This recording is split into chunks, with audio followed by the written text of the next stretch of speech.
We've got some breaking news out of the NFL where the Chiefs are trading all-pro cornerback Trent McDuffie to the Rams. That is according to multiple reports. As part of the deal, Kansas City will receive a package that includes the 29th overall pick in this year's draft, as well as 3 other picks. Also, McDuffie has spent the first 4 years of his NFL career with the Chiefs. He tallied 63 tackles and 7 passes defended in 13 games with Kansas City this past season. All right, let's welcome in our NFL analyst Tyler Sullivan here to break this all down. So Trent McDuffie is going to the Rams.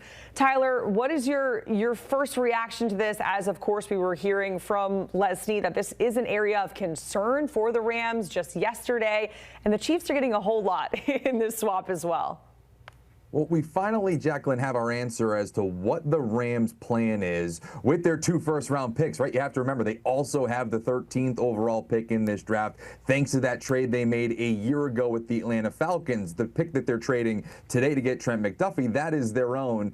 And we were kind of wondering, right? Like, what are they going to do here? Obviously, they're a team that is firmly in a Super Bowl window, trying to maximize the years that they have left with Matthew Stafford. So are they going to try to bring in more talent to the roster, or, and there is the conversation of, do you bring in a young quarterback with that late first-round pick to maybe be the heir apparent to Matthew Stafford? There's a lot of kind of options they could have went down in that road, and now we get the answer. They're bringing in somebody to instantly help them in 2026 in Trent McDuffie. And to me, this is a clear need, as you referenced, Leslie talked about that they needed to add at corner, and Trent McDuffie is certainly an answer for them. You're talking about an all-pro type of player, a Pro Bowl type of player. Last season held quarterbacks when he was the primary corner in coverage to a 75 or a 74 passer rating against. So you're talking about a team that is legitimately in a Super Bowl window, addressing arguably their biggest need, and they still have close to a top 10 pick at the NFL draft. So the Rams certainly coming out rosy here. And Tyler, you mentioned it. They're still in that Super Bowl window, really trying to maximize the time that they have left with Matthew Stafford. They were right there with the Seattle Seahawks in the NFC West, and it just felt like they were maybe 1 or 2 plays away from getting to a Super Bowl. So how much does a move like this move the needle for them if they do want to get back there, get back to a Super Bowl and win one? Yeah, no, it certainly does. Again, you're talking about legitimate all-pro talent now coming to Los Angeles, and this is a smart move for Los Angeles because, and you referenced it there, they were right there. They were going neck and neck with the Seattle Seahawks, and that was the team that ultimately was able to get out in front of them and go on to win the Super Bowl. That team is in their division. They're only going to be more competitive in 2026, and don't sleep on the San Francisco 49ers either. They were riddled with injuries a season ago. They're going to be back in the conversation. So if you're the Rams, you can't just go say, hey, listen, we're just going to kind of, spruce things up a little bit, but we'll be back because we're so talented. We're going to be back in that conversation. That's not the case. The competition is going to be raised next season. So adding a player that you are addressing at a position that you are addressing to be a clear weakness, that's going to help you against Sam Darnold in Jackson Smith and Jigba. That's going to help you against Brock Purdy in the weapons they have in San Francisco. So this does put them, or at least keeps them in the conversation as a legitimate Super Bowl threat. I don't know if it thrusts them as the odds-on favorite to win it next season or come out of the NFC, but it certainly keeps them in that top tier of bona fide Super Bowl contenders. Tyler, when we think of shutdown corners that are out there in the league, Patrick Surtain, Sauce Gardner, where does Trent McDuffie stack up with corners like that?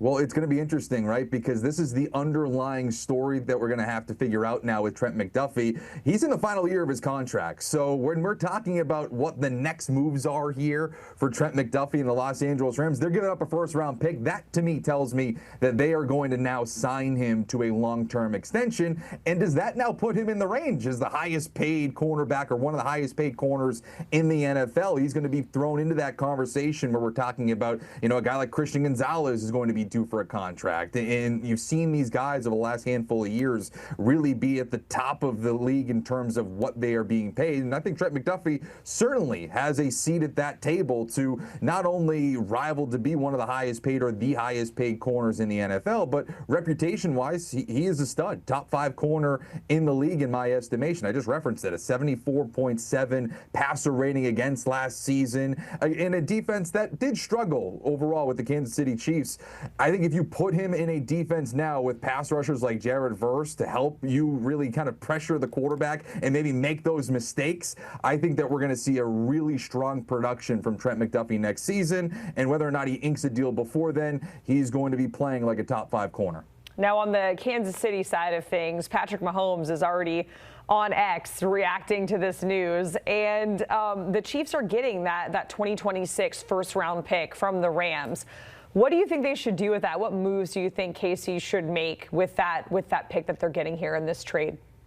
So this is interesting from the Kansas City perspective, because on the one hand, when we talked about it with the Rams, we're saying, okay, you're maximizing what you have with Matthew Stafford. Right now, I think that this is a savvy move for the Kansas City Chiefs from this standpoint. And we're talking about this quarterback right here who doesn't seem particularly thrilled with the news, but he is coming off of a season-ending injury. And what is he going to look like in 2026? The optimistic view, right, is that he's going to be ready for week 1. He's just going to look like Patrick Mahomes, and we all hope that that's the case. But I did wonder, even at the time in the aftermath of that injury, I do wonder if 2026 could kind of be a pivot year for the Kansas City Chiefs to gear up for that next era of the Patrick Mahomes era in Kansas City at Arrowhead. What is it going to look like? How do you retool this roster? Because Travis Kelce's only getting older. We're going to see this roster starting to age here a little bit. They need to retool around Patrick Mahomes. And one way to do that is by acquiring first-round picks. So we're talking about now that they have the number 9 overall pick, now they have a first-rounder late in the first round this season. So you're going to be able to add 2 blue-chip players. Now, whether that's on the offense or defensive side of the ball remains to be seen. But I think that this is an effort by Kansas City to kind of begin that process, right, of retooling around Patrick Mahomes. Obviously, he's coming off of the season-ending injury. Maybe this is a sign that they're looking at 2026 as a bit of a retool around him as he continues to recover. Yeah, we have to say retool. You can't say rebuild when Patrick Mahomes is your quarterback, right? Tyler, we want you to grade the trade for us. If we can pull up those trade details again, just to lay it all out there. Trent McDuffie, of course, going to the Rams. The Chiefs are getting a plethora of picks, including the 2026 first-round pick at number 29. Grade the trade for us, Tyler. So just from a knee-jerk reaction, I lean for the Rams to be the winners of this trade. I'll give them an A here because, again, you're getting an all-pro caliber corner, and you're trying to maximize this window that you have with Matthew Stafford. So I would give them the edge in this trade. I always get a little bit weary when we're talking about purely draft picks in return. Of course, you'd love to have a first-round draft pick. You're loving the return from Kansas City that you're getting, but you also have to hit on those picks. So there's another side of that coin. It looks good right now in terms of the slew of draft picks you get in return, but you also have to hit on those. So there's another domino to fall there for them to really land on their feet. So I'll give them a B overall. Again, you're getting a first rounder in return, but you own your player at a premier position. Tyler, we certainly appreciated joining us for this big breaking news here where the Chiefs trading all-pro cornerback Trent McDuffie to the Rams. We have a lot to look forward to in the NFL, even though it is the offseason. It's never really the offseason, right? We have all of these dates, including as we push ahead to the NFL draft in Pittsburgh, kicking off on April 23rd.